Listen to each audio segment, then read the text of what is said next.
Ya.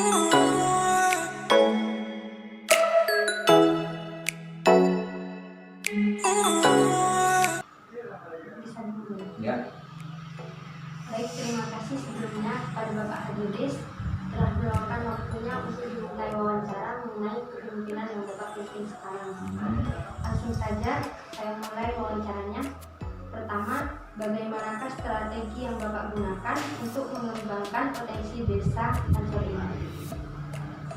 Pertama, harus tahu visi dan misi dari kepala desa sebelumnya. Ini harus dipahami. Ya. Kemudian setelah memahami, kemudian mempelajari karakteristik masyarakat. Setelah mempelajari karakteristik masyarakat, program itu banyak, tentunya harus mengadakan prioritas program untuk mempermudah pelaksanaan dalam rangka melaksanakan program daripada kepala desa tersebut. Agar kepemimpinan itu diterima, pertama kan seperti yang saya katakan tadi, mempelajari karakteristik masyarakat, sehingga pola-pola yang saya pakai itu disesuaikan dengan karakteristik masyarakat. Itu yang pertama. Yang kedua, pelayanan, ya, dalam rangka mengembangkan potensi yang ada. Kan ada prioritas program,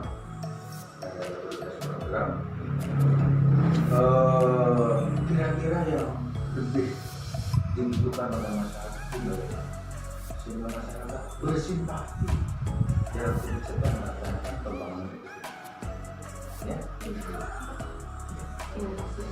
Selanjutnya, permasalahan apa saja yang sering dihadapi oleh warga desa Pancor dan bagaimana cara Bapak menyelesaikan permasalahan tersebut, terutama di masa pandemi COVID-19 ini? Kalau masalah yang sehubungan dengan masalah pandemi, karena sepuluh tidak terdampak, ya, karena tidak terdampak, jadi permasalahan itu tidak begitu terasa. Justru yang terasa kebijakan pemerintah akibat pandemi. Ini yang kadang-kadang kurang diterima di masyarakat. Contoh misalnya, ini kan terekam di situ kan? Pembicaraan saya kan terekam. Oke. Contoh misalnya, hajatan. Ya, masyarakat sini yang namanya hajatan harus rame-rame dengan pengeras suara, orang datang berbondong-bondong, bahkan dengan hiburan yang menjadi kesukaan masyarakat, baik musik maupun duduk, kan begitu. Yang tidak juga harus diabaikan tentang curian kepang, ya, itu juga catatan itu tambahannya. Nah, ini animo masyarakat sudah mulai tentang itu. Tapi karena adanya pandemi dalam kebijakan pemerintah seperti itu, dengan berat hati, ya, masyarakat menerima, ya, masyarakat dengan berat hati menerima kebijakan pemerintah itu. Ini dampak daripada pandemi. Bukan keadaan masyarakatnya yang terpengaruh, tapi justru kebijakan pemerintah. Pertama, yang kedua, ini tidak berbicara tentang dampak pendidikan akibat pandemi. Betapa susahnya anak-anak itu mendapatkan layanan pendidikan, karena tidak semua tempat bisa terakses, ya, internet. Terkendala sinyal. Pertama, yang kedua, alat komunikasinya yang tidak kesemuanya siswa itu memiliki. Yang utama, kemampuan orang tua. Dengan rendahnya pendidikan orang tua dan sibuknya keadaan orang tua, karena masyarakat sibuk itu semuanya bekerja, sehingga sulit untuk memberikan pendidikan langsung kepada putra-putri. Ini yang terasa. Karenanya ketergantungan akan tenaga kependidikan di wilayah Sepudi, Pancor khususnya itu amat sangat mendesak. Itu pun karena kebijakan pemerintah.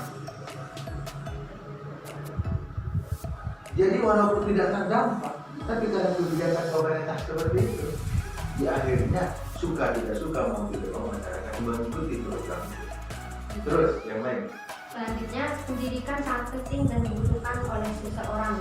Lantas bagaimanakah upaya yang Bapak lakukan untuk meningkatkan pendidikan masyarakat di desa Pantai? Benar ya, akan arti pentingnya pendidikan, baik melalui kegiatan-kegiatan kemasyarakatan seperti komporan-komporan, pengajian-pengajian, ya itu kan pendidikan informal. Itu memberikan edukasi yang sangat penting. Karena kalau mereka dipaksa untuk mengikuti pendidikan formal, seperti paket A, B, C, itu susah. Karena masyarakat Sepudi itu pada dasarnya bukan berarti buta huruf. Mereka tidak memiliki ijazah, bukan karena tidak bersekolah, ya. Tapi mereka mondok.